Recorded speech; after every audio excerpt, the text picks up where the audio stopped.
So I just hit 300,000 subscribers on YouTube, and I got 450,000 something on Instagram now. And I mean, I probably got like 20 to 30 million independent thumbnail impressions in the last like year and a half or so. Like it's pretty clear at this point that this is super damn leveraged, and that I'm approaching the popularity levels of probably like a minor celebrity.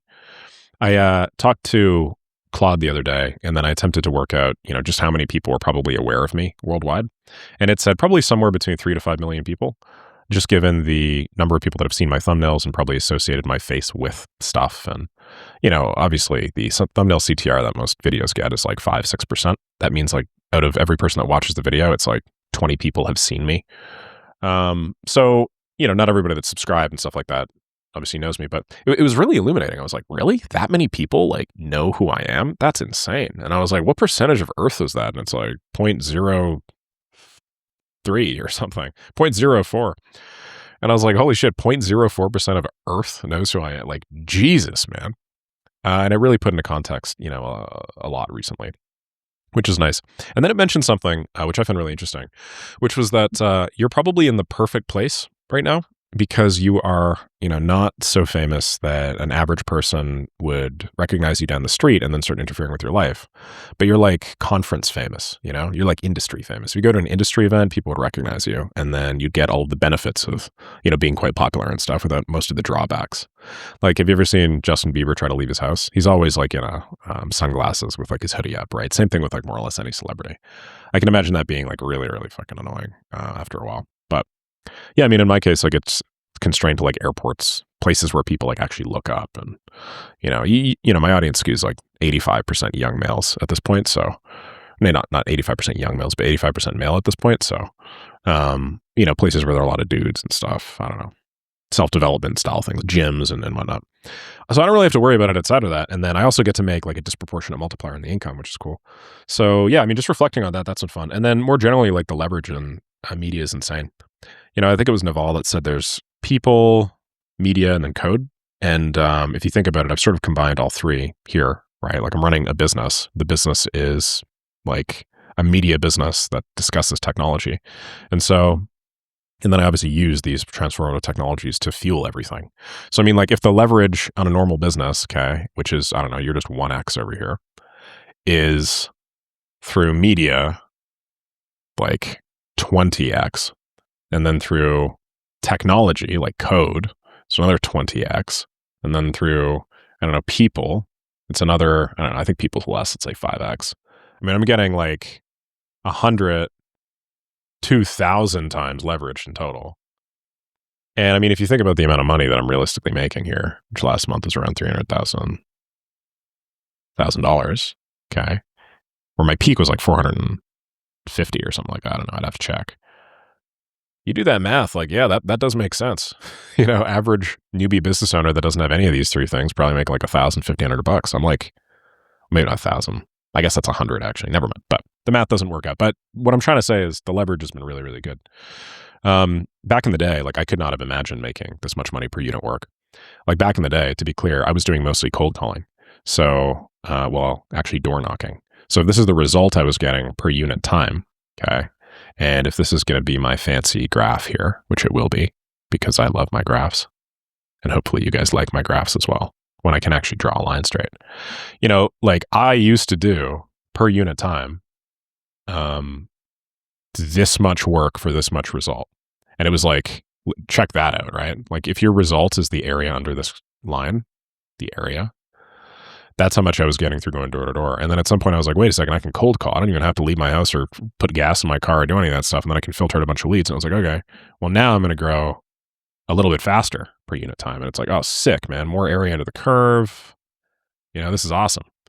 And then I was like, oh, why not just like buy your leads, like using PPC and aggregators and stuff. So that's what I did after that. And I was like, no way. This is way higher leverage. I was selling websites at the time. That's how I hit like my first independent, like $10,000 a month just for my own business. I made 10,000 Canadian dollars, mind you, not freedom dollars as I count things in now. But it was like, holy shit. And then after that, I was like, wait a second, like, could I use other platforms that are more economical? And then it was like Upwork. And I was like, no way, man. I could make so much money through Upwork. I can't believe people are saying it's the shittiest platform ever. I don't think any of those people have ever had to door knock in freezing rain. They have no idea how lucky they are. And then it's like, well, now check out my leverage, right? And I mean, this is going to take a long time to fill in the next one. But then I found like cold email and it was like, what? And then, now I found content. Let me tell you, content's a vertical line, man. I do like 1 hour of work and then I get the equivalent of what probably like several hundred hours of work used to be back then. So in that way, the math does check out. It's been pretty awesome. So, I mean, yeah, making tremendous amounts of money is fun. But I think once you reach that point, it does logically become like, where do you go from here? What do you do with all of this success and money? I consider myself reasonably introspective. I did not always used to be such, but yeah, like the question is just like, how do you maximize this? And given the inherent leverage, I think just continuing to create as much content as I can that is high quality, that's educational and informational, that combines that perfect Naval trifecta of like people, media, and then code makes a lot of sense. I was also thinking about like potentially reaching out to one of these major LLM companies, like Anthropic, for instance, and actually like offering to work for them because, to be honest, my time is not fully utilized right now. If I have 16 hours a day and I make this my mission, let's say I have 12 realistically that I can devote to something like this. I use maybe like 7 or 8 right now. So I'm like sitting around for 3 hours. I'm like, what the heck? Imagine if I worked with like Anthropic, not only to obviously do what I'm doing now, but maybe to push forward their main mission, which is some sort of like democratized equal access to AI, and maybe like led their education division or something. Like I might be able to do significantly more within that business even than I am doing now to that end. So I mean, like I'm playing around with a bunch of different ideas now, but I just wanted to give you guys like a quick heads up as to where I'm at and how fun it's been to be on this journey as somebody that was like previously so broke that I literally would buy rice and beans because I did not want to spend that much money on meat and upset my budget. Like I had like a very strict budget of like $150-ish a month on food. I mathed out like the different coupon providers and like I get like newspaper clippings and I try price matching and stuff. Like it was crazy, right? Like I spent like so much of my time trying not to spend more than $150-ish a month on freaking groceries. Meanwhile, I was starving my body and my brain of nutrients and eating God knows how much plastic. To now, when the other day I was just hungry and then I was just like, I'm hungry.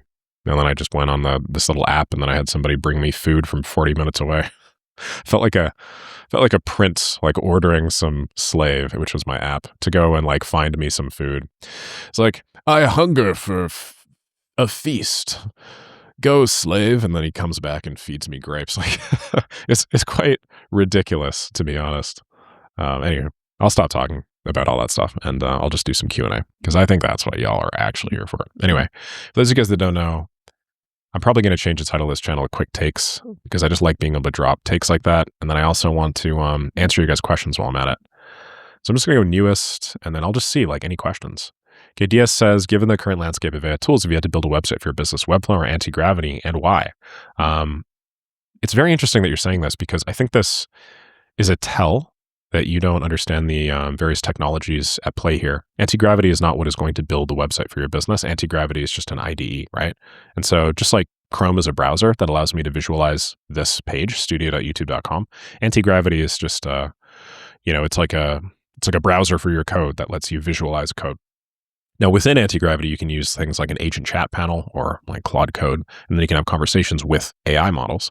But I wouldn't choose anti-gravity rather than Webflow because you're trying to compare apples to apples, and it's really more apples to oranges. So yes, I would definitely use Claude Code nowadays to do most things. I would use the Claude model. Where can we see the work log? Gentle-Tanuki-C5ACB7. You could check that out. And then there'll just be a big list of all the stuff that I've been doing recently. So I just got like a new supplement stack. That's been pretty fun. Doing a lot. Okay, anyway, I'm just going to like look for question marks. Very cool, very cool. Thank you very much for all of these great comments, guys. Sauce, is my company logo okay? I think so. What is it? What's the name of the company? Is it me? Alan Paul? This looks pretty solid. I don't think you have any issues. Quick question. Any chance you could share your process for pumping out so many high quality Instagram shorts? Do you do it all yourself or with editors? Yeah, I do. I do it with an editor, just one. Again, this is so high leverage, right? I spend like 10 minutes a week recording like a big list of shorts. And then my editor just, helps me put them all together in really interesting ways. So the guy's cracked, but also just the inherent platform and the inherent way that we're approaching this is really cracked. And to be clear, the process is we have a bunch of different sources in which we get AI news. And so we get all that, and then we just filter out stuff that is kind of bullshit and stuff that's like actually pretty valuable. And then from that, my editor writes a big list of scripts, and then I usually touch these scripts up and change them a little bit. And then what I do is I just put them all in like a big Google Doc, and then I import them into a teleprompter, and then I just say, you don't need ChatGPT anymore. Wait for blank.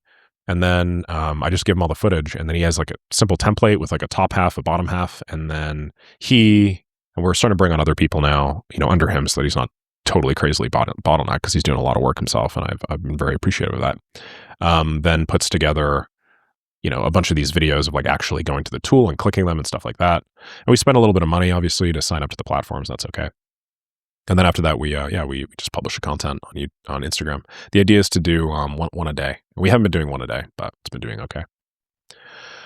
Yeah, so that's pretty cool. Nick, you're making too much money. I agree. Can we agree the school interface is crap? Would it be too much to ask them to build in some usability? I got to be honest. I actually like the school interface quite a bit. I hear a lot of people talking about how they don't and stuff. I think it's like the perfect combination of like simple, Spartan, and then useful enough such that people in my community actually stay on task. I was thinking about like Discord the other day, and I was like, man, Discord. So many people are like, oh, like make a Discord, Nick, because it's a way better way to communicate. The interface is way better. And I'm like, I mean, I don't really think so. I think Discord's just distracting as fuck. Like, I don't want 100 million notifications every 5 seconds. Ding, ding, ding. Have you heard like some of these kids on Discord? The kiddos are not all right. The kiddos are Discorded the hell out. It's the same thing with like TikTok, right? With that scrolling culture, but the notification culture on Discord is wild, and like your attention's always pulled away. So I really like school for business purposes, and I'm not being paid to say this. It's not like Sam Evans or Hormozy or whatever has a gun to my head.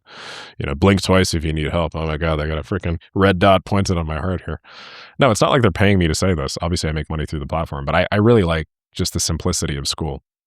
I think in a future where you can literally do anything, okay, because we are quickly arriving at that future, it's actually less important what you do, and it's more important what you do not do.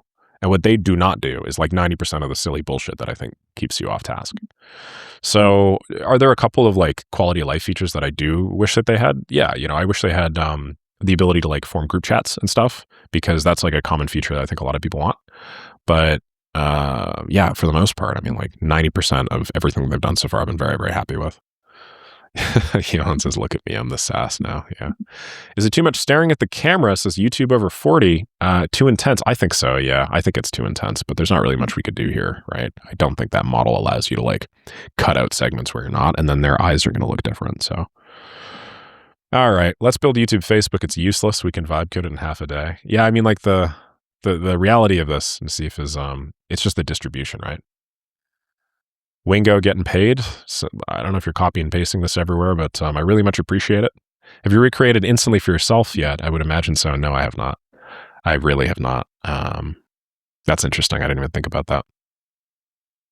Can it do an operation on you, says Nassif? I love the comments and the conversations that we're having here. Really cool. I think we probably have like one of the most engaged comment sections, which is nice. All right. I think that's probably the last question that I'll, no, let's do one more. From Braden here. He says, quick question on pricing model. Should I use for lead gen automation services, pay per meeting system setup, or monthly? Really appreciate you coming back with the channel. Keep it up. And he gives you some biceps. Thank you, buddy. Always love the biceps. The reality of the situation is the best pricing models are highly nuanced, highly differentiated, and actually combine all of what it is that you are mentioning. So you actually want a system setup fee, you want a monthly retainer, and then you also want a pay per meeting. And you can even do a rev share. My old business partner, Grinder, he does exactly that. He actually does like all of them. Everything, everywhere, all at once. So he's like a pricing maximalist. And he has a lower conversion rate, I imagine, because of this. But he's also like a great salesperson, so it makes sense. So when he signs a deal for like a 12-month annual term, so like a whole year.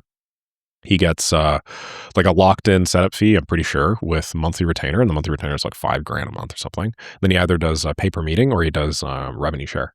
I don't go that strongly, so mine is month to month. I let you like leave anytime you want. You just make sure that I just make sure that you're taking care of the fees. So any ongoing payments or instantly charges or mailboxes, like they're not my responsibility because we're going month to month. I don't know. I just don't want to be saddled with having to sign up and then sign off of you all the time. And then I get money per meeting. And I used to charge a flat amount per meeting, but now I actually differentiate because like not all client average order values are equal. Some clients, if they land a deal through my meetings, are going to make $15,000. Other clients are going to make $5,000. And so obviously, if I'm providing meetings that are on net significantly more valuable, like I want to be compensated more. And you'll actually find if you go up and like really push hard into the space, let's say you start working with like some private equity or I don't know, even some fundraisers, like a single connect that you make could actually be worth like hundreds of thousands of dollars. I remember we had a girl, Liz, in our community in Make Money with Make forever ago, sign a $700,000 deal for their client. Well, not sign, but intro lead, which ended up leading to a $700,000 deal. Think about that with like a 5% rev share. You make 35K, right? Pretty big stuff. Anyway, I'll leave it there. I don't want to talk too much, and I got a couple other things I got to do. But thank you very much for joining me on my journey to 300,000, and I look forward to all the new people we're going to bring in on the journey to 1 million. Cheers.